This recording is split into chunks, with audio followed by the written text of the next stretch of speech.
हम सबसे पहले उत्तम पुरुष के बारे में विस्तार से जानते हैं। वे सर्वनाम शब्द जो बोलने वाला स्वयं के लिए प्रयोग करता है, जैसे मैं, हम, मेरा, मुझे आदि। मैं पत्र लिख रहा हूँ। इस उदाहरण में मैं पुरुषवाचक सर्वनाम में उत्तम पुरुष का उदाहरण है। बच्चों, पुरुषवाचक सर्वनाम के अंतर्गत मध्यम पुरुष के बारे में भी जान लेते हैं।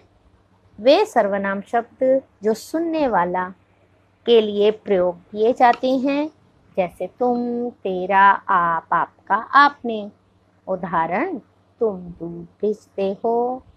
ठीक है, तो तुम, तेरा, आप, आपका, इस प्रकार से बने वाक्यों को हम मध्यम पुरुष कहते हैं। अब पुरुषवाचक सर्वनाम के अंतर्गत हम अन्य पुरुष के बारे में जानते हैं। बच्चों, वे सर्वनाम शब्द जिनका प्रयोग अन्य व्यक्तियों के लिए किया जाता है, जैसे वे, वह, उसे, यह, उन्हें, उन्होंने आदि। अब ये बच्चा अपने दादाजी के बारे में सोच रहा है, जो उससे बहुत दूर हैं। वे कब आएंगे? ठीक है बच्चों, आगे चलते हैं अगले विषय की ओर। निश्चयवाचक सर्वनाम। निश्चयवाचक हमारा दूसरा प्रकार है सर्वनाम का। इसकी परिभाषा जानते हैं। किसी निश्चित वस्तु या प्राणी की ओर संकेत करने वाले सर्वनाम शब्दों को निश्चयवाचक सर्वनाम कहते हैं। इसी, उसी, वही, यही आदि। उदाहरण देखते हैं बच्चों। एक बच्चा दूसरे की ओर इशारा करके कह रहा है, वही मेरा मित्र है। और दूसरे चित्र में एक इमारत की ओर इशारा करके बताया गया है, यही इमारत कुतुब मीनार है। क्या हर इमारत को हम कुतुब मीनार कहते हैं या लाल किला कहते हैं? नहीं ना बच्चों, सबकी अपनी एक अलग पहचान है।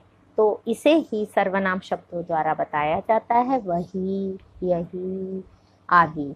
ठीक है, अब हम अनिश्चयवाचक सर्वनाम के बारे में जानते हैं। बच्चों, अनिश्चित वस्तु या प्राणी की ओर संकेत करने वाले शब्द, उनके बारे में बताने वाले सर्वनाम शब्दों को अनिश्चयवाचक सर्वनाम कहा जाता है। बच्चों, जिस प्रकार उदाहरण के लिए इस चित्र में पिताजी अखबार पढ़ते हुए कह रहे हैं, बेटा दरवाज़ा खोलो, कोई आया है।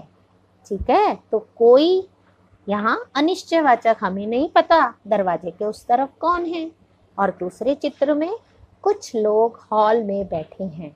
अब हॉल में बैठे हैं, जैसे कहीं इंटरव्यू देने गए, किसी बच्चे के एडमिशन कराने के लिए माता पिता जाते हैं, तो ज़रूरी नहीं है कि हर कोई व्यक्ति हर किसी को जानता हो, इसीलिए कुछ लोग।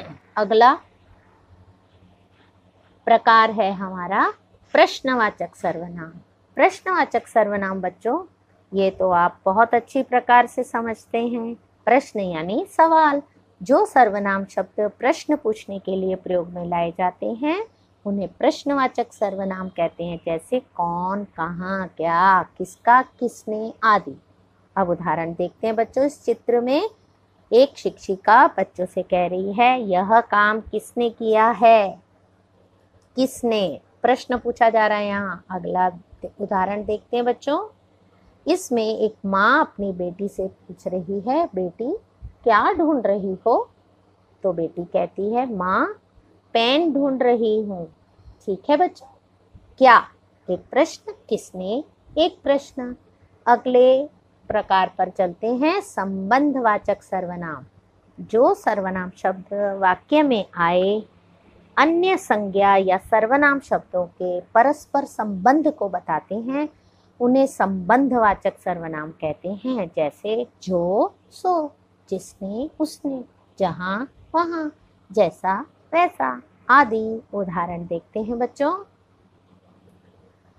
इस कक्षा में शिक्षिका बच्चों को बोल रही हैं, जो उत्तर जानते हैं सो बताएं। ठीक है, अगला उदाहरण देखते हैं।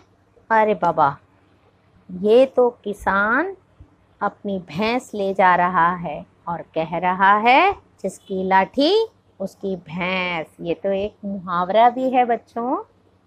चलिए अगले प्रकार पर चलते हैं हम। अगला प्रकार है निजवाचक सर्वनाम। निज का अर्थ होता है स्वयं, अपने बारे में, ठीक है, अपने लिए। तो निजवाचक सर्वनाम शब्दों का प्रयोग कर्ता अर्थात करने वाला अपने लिए करता है, उन्हें निजवाचक सर्वनाम कहते हैं, जैसे स्वयं, खुद, अपने आप आदि। ठीक है, उदाहरण देखते हैं बच्चों। यह बालिका अपने कमरे में झाड़ू लेकर कहती है, मैं अपने कमरे की सफाई खुद करती हूँ, खुद। ठीक है, अगला उदाहरण देखते हैं बच्चों। यहाँ पर आउट का संकेत किया जा रहा है और बताया जा रहा है बल्लेबाज अपने आप आउट हो गया। तो बच्चों, यहाँ आपने सर्वनाम के 6 प्रकार के बारे में समझा। आपके पुस्तक में दिए गए अभ्यास को आप स्वविवेक से इस वीडियो को भली प्रकार से सुनकर, समझकर हल कर सकते हैं। ठीक है, और कोई भी समस्या का, आपको शंका का निवारण करना हो तो आप पुनः वीडियो देखिए या अपनी पुस्तक में दिए उदाहरणों के द्वारा उसे हल कर सकते हैं। ठीक है बच्चों, अगले वीडियो में नए विषय के साथ हम फिर उपस्थित होंगे। तब तक के लिए आज्ञा दीजिए। नमस्कार बच्चों, धन्यवाद।